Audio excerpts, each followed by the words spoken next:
Bethany here with Rough Beginnings Rehab Dog Training. Now, I've got a video of two different dogs and two very different temperaments. They are both e-collar trained, and we were taking them to some very, very high distraction areas to really proof them, see how far they've come. If you do not agree with e-collar training, then this video is not for you. Just don't even bother to watch it, because you're going to see some things that you may not understand if you don't already have a general idea of how my company e-collar trains dogs.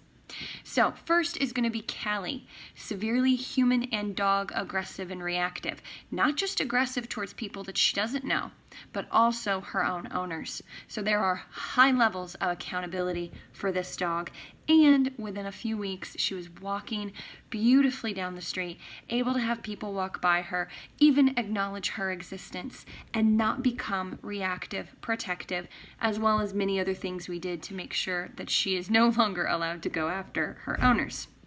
So, with that being said, the second dog is very different. She just gets a little anxious. She has a history of being very, very territorial, but she doesn't really have any serious issues in public other than she just wasn't trained, right? They did try training, a few different types of training, but nothing really seemed to stick, and she has shown some nervousness with kids and men. So you'll be able to see me really change the way that I use the e-collar at low levels to engage with her, Bella, versus the first dog, Callie. So I hope you guys find this useful. I hope if you have e-collar trained your dog and you're still having issues, that this video will hopefully give you some insight on how to start targeting things before the big bad moment, because it really is all about the little stuff. No. Someone is struggling with a very jingly little dog. No.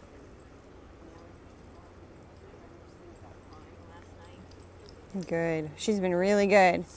But something about the extra jingle that little dog's chain she really struggled with.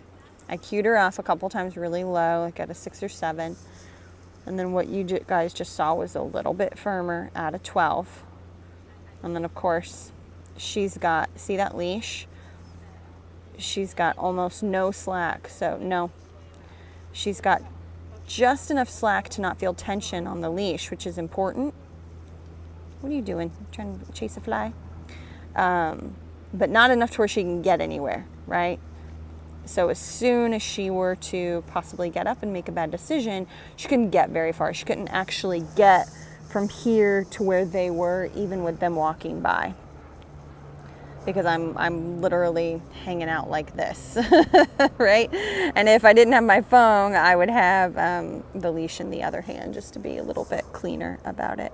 But watching joggers go by, you know, different people, different energies, anytime she hyper-focuses, anytime those ears go forward, I mean, she looks around, she can look at stuff, she can look at people, but anytime those ears settle on something in that forward motion, it's just a low key now. See, even now, see how she's still twitching?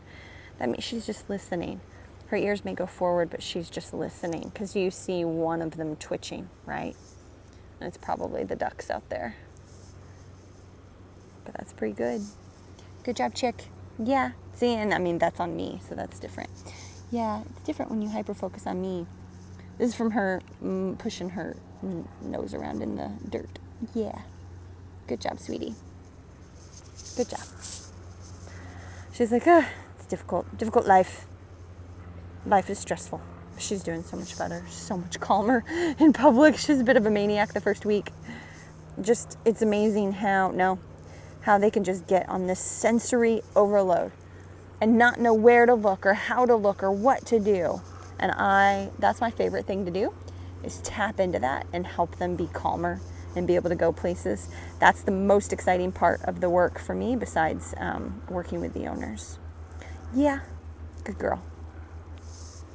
There's some people walking by, so I'm back down to a 4. I'm just gonna see what she does. No. Good girl. So that first look was no big deal. It was a glance. But then she went to look again. Like, why? Why look again? Like, there's no need to. They're shuffling a little bit. Now we have a guy doing something weird. No. Down. Good. So that was a little bit, excuse you, a little bit of a stress burp. There's a guy with one of those handheld, what's wrong with me? Those handheld weights that move, I guess. And we got another dog going by, so why don't we just sit here and wait? You guys can kind of see how we do this. So I just kind of want to point out though, so the reason that 10 kind of made her jump, it surprised her even from jumping to a 4 to a 10, which is not a big jump. Surprised her because she was nervous, right? So when it's something nervous based, a lot of times they'll get more jumpy about it. Got the dog going by. She doesn't care. She's trying to eat leaves through her muzzle. But we'll see if she looks back at the dog. No, stop it. Stop trying to eat the leaf. So she actually looked at the dog and she's trying to look away. See that? See how she's doing that on her own? I'm not doing that. It's a big dog too. Yeah. I'll show it in just a second. Look at her just looking at me. She's trying so hard. No. Duck. That's a duck. No. Leave the duck alone. That's right. She's like, everywhere I look, there's stuff that I can't look at. It's tough. This is a tough environment. A really tough environment. There's the dog. So that was really good. So hopefully you guys can just kind of see how we help them to manage how we help to manage their emotions. It's a lot of work. But the fact that I didn't have to correct her for that big dog at all just goes to show, 'cause she made her own choices with that dog. It really just goes to show that you don't have to manage that forever. Right? It's going to be for several months, and then it's going to be anytime you go to a new place, but it's not forever. But I'm super proud of her. She hasn't tried to eat anybody while we've been here, which is awesome. Isn't that right, Callie? Callie. Good girl. She gets bored and she starts looking for ants and flies and everything else. So I don't know what she's looking at right here. No. Oh, she's a bit nervous. So I don't know if you guys could see her eyes, but she's incredibly expressive. She started out as hyper-focused. This woman was actually like waving her arms around, and she has keys. So it made, because people work out here. Stop. Nope. And so she was like hyper-focused, and then she got a little nervous. So she goes through all these emotions. And when you kind of break those barriers down, you can really see them. All right, I've droned on long enough. Hopefully this gives you guys some good insight.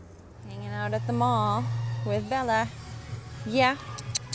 She's watching the kids play and run around at the mall. Seeing how she does in a crazy busy environment. It's Sunday. She's actually quite relaxed. Good job. Yeah, good job. So as long as those ears are to the side or pinned back completely, I'm a happy camper. She can look. There's nothing wrong with her looking. Looking is important. I know you guys constantly see me cueing dogs off of looking, but you have to understand why. Those are usually dogs that are so nervous that they've become reactive, or they're just aggressive. So they're not even allowed to look at those things. That's not Bella's headspace. Bella can get very territorial. She could be put in a position where she could become aggressive, but that's not what's going on in her brain. It's really not. So even this, no, good. So see that? Yeah, I know I got you. That I will target, and that's because a kid ran out over there that she hyper-focused on. Now, it wasn't a big correction out of 4. It was just something to help her disengage and settle down. Now, don't get me wrong. If she does show any of that aggression, like growling or barking, we would absolutely correct her significantly for it. But from what we've seen, when she's out and about, she's like looking at people, wagging her tail. She's been very, very good. So there's no reason to not let her look at anything. So that's important, isn't it? See, that's an important note to make, is when you have a dog that you struggle with arousal issues, maybe a little bit of territorialness, they can look at things. They should. The whole goal of what we do, and you see us constantly, like honestly, correcting dogs off of hyperfocus, that's because the goal for those dogs is to eventually be able to be like this and be able to look at things without hyperfocusing, right? That's the goal. And for them to kind of just check their own energy about it. But she's healing really nicely. I'll go ahead and show you that too. Heel. Good girl. And we want those ears nice and relaxed. And we want her beside and even behind our leg a little bit. So basically the block of her head where you see her ears at, they should not go out in front of my thigh when I'm walking. So that way I can look down at her. And if I see, I know, the kids are screaming. So instead of hyper-focusing on the kids, she's checking in with me. It's really good. But anyway, if her ears extend out past my thigh, she's no longer in heel. Because heel is a position, just like anything else. You want to jump up? Good girl. Sit. Sit. All right. I could pop correct her, but I'd actually rather get her to listen to the e-collar. Sit. Good girl. Yeah, now scroll back down. Good job. Good job, Bella. It's good for her to be around. Because she is, see, she's a little jittery. See, now she's a little jittery. Okay, so now we are in a different headspace, right? So she's looking at the kids and glancing away. There's 4 of them running around getting wet. So now I can tell her panting has changed. And she's a little jittery, right? So like that right there. So because her headspace has changed, if she hyperfocuses on the kids, even though her ears aren't up and it's not like this arousal issue, I'm still gonna help her disengage by doing a little no and a tap because she's nervous now. And I don't want her hyperfocusing on anything for any reason. Whether she's nervous and her ears are soft, or whether she's aroused, it doesn't matter. So I hope you guys can, if you're confused about what to do with your dog, when to do it, I hope this video kind of helps you. See, that was a much more relaxed look. So, and it didn't linger. Like, she was looking at all different kind of elements of it rather than hyper-focusing on a kid screaming and running, like locking onto them, right? This is really good. So good for you. So now I'm going to ask for a down. She should have settled some. Down. Good. I know. Don't worry. I won't let you fall off. Sit. Good. Let's try again. Down. Down. Don't worry. I gotcha. There we go. Good girl. Yeah, good girl. Just existing. Passive training, guys. Just existing.